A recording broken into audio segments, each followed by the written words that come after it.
Blessings, people of God, blessings, blessings. We are in day 5 of how soul wounds affect marriage.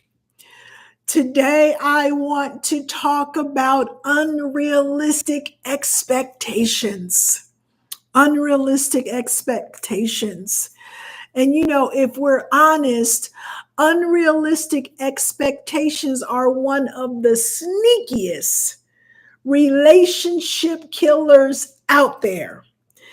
They don't show up with flashing lights or loud arguments, but they slip in quietly, creating silent disappointment, creating frustration and disconnection.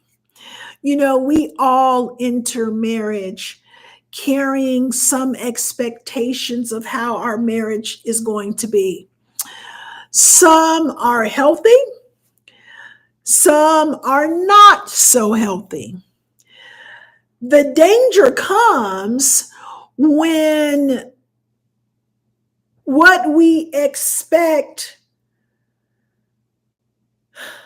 doesn't happen or it does.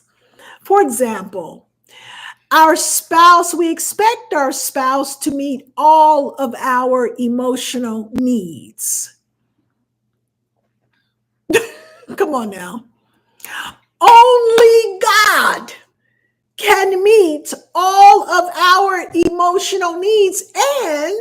And when we're walking by the flesh, when we're walking in the flesh, when we are exercising our flesh, He will tell us to walk by the Spirit. And unfortunately, we cannot trust. Listen. And I know many of you, when you think about it, you know that you cannot trust your feelings and emotions at all times, because the enemy is always in our ear, trying to navigate our thought processes. So we cannot trust, because we will start believing that what we're thinking about is our thoughts. And they're not. They're the enemy's thoughts most times. We have to understand that. But we expect our spouse to meet all of our emotional needs. And our marriage, we expect our marriage to always feel easy, romantic, or conflict-free. Come on now. If you've never had an argument, if you've never had a disagreement while you were dating, I can understand that. I can understand that being an expectation of your marriage. I can. But most of us have had some type of disagreement or some type of conflict or something that agitated us in our dating. Most of us have. But I will say this: having a marriage free of conflict, romantic all the time, easy all the time, can only come through Christ and full surrender to Him in your marriage. And it takes time. We can grow habits. We can grow into habits where we're not as interested in romance as we were before. It can become a habit. And God can come in when we ask God into our marriage. God can come in and stir up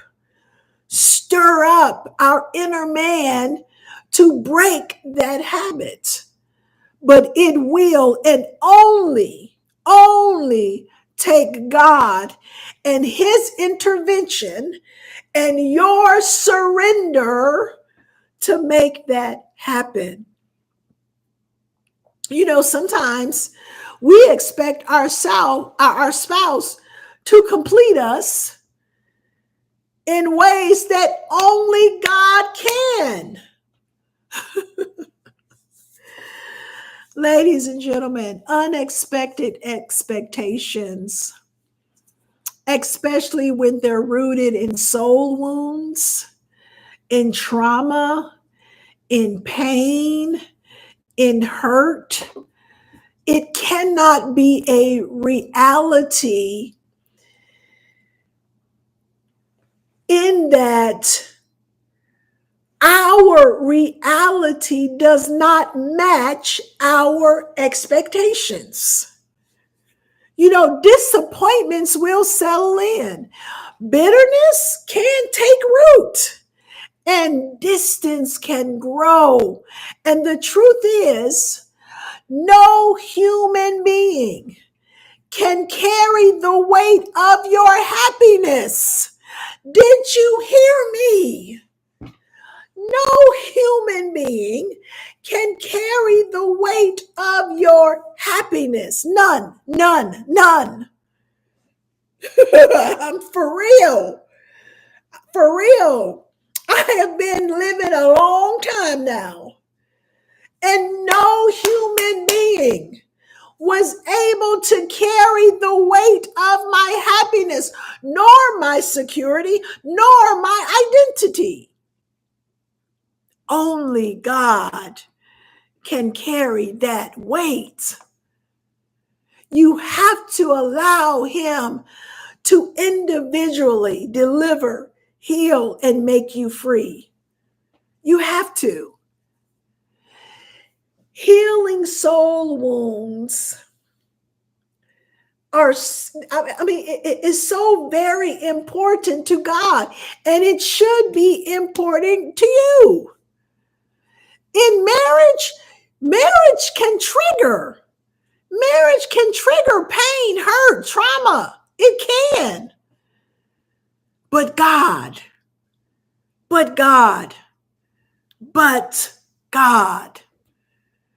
So I want to talk about how soul wounds interfere with our expectation and what we can do about it. Soul wounds, unhealed hurts, past rejection, abandonment, betrayal, shame, often fuel unexpected expectations in marriage. It really does. And without us realizing it, really.